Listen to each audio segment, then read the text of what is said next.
nabadgelyada naxariista eebe iyo barakooyinkiisu haydin ahaadeen kuna soo dhawaada barnaamijkii is abuur anigu waxaan ahay Sayd Cali Macalin Ibraahim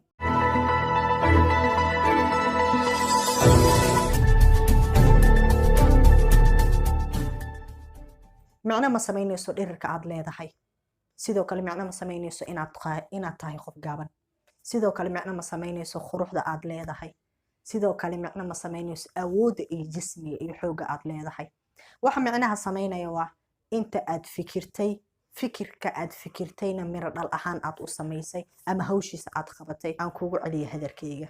waxa macna sameynaya sida aad u fikirto fikirka aad fikirtayna aad miro dhal ugu samayso ama mirihiisa aad u gurato noloshu in la fikira aad bay u fududahay balse fikirka aad fikirtay in aad marsiiso wadadii rasmiga ahayd aad bay u adag tahay isku day marka shay walba aad fikirtay noloshu ma ahan in la fikiro oo kaliya kumanaan baa fikira laakiin marka ay xamaasaysan yihiin oo kaliya ay fikiraan oo xamaasadii marka ay ka baxdana hawshoodu gabi ahaanba nuqsaan bay noqotaa adigu isku day marka shayga aad fikirtay miro dhal inaad u samayso waxaad go'aansatay inaad ku taagnaato nin adag inaad iska dhigto noloshu waa inta aad fikirto fikirka aad fikirtay aad go'aansatay aad qalbigaaga ku qabsatayna hawshiisa aad samayso geed walba aad abuurato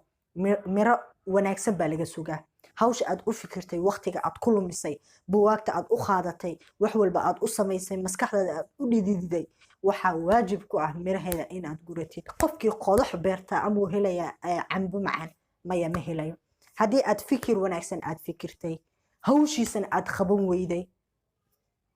guurdarada rasmiga adiga gacantaada isku geliyo noqo qof fikirkiisaba ay ku asteysan yihiin inuu hawshana kasii daba qabto ha raadinin inta aad firaaqa haysato ha raadinin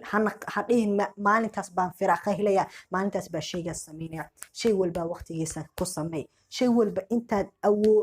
waan awoodaa beriyaan awoodaya intaad dhihi lahayd isla maanta qabo howl walba isla waqtigeeda qabo haddaad raadiso inta aad fursad u helayso inta aad xamaasad u helayso shay walba wuu burburi doonaa maanta aad dhahaysaa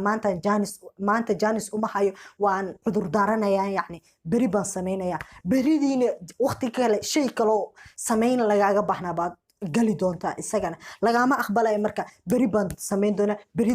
dambe shay walba beri dambe ayaad ku koobi doontaa rasuulkana wuxuu yidhi sala allahu calayhi wasalam bini aadamku waa ay hurdaan hurdadana waxay kusoo toosaan goorta qabriga la dhigay wax lagu dhiirigelinayo waa in lagu tusa bointiga aad adigu gaari karto howlqabadka iyo shayada la qabanayna adigay korkaaga yihiin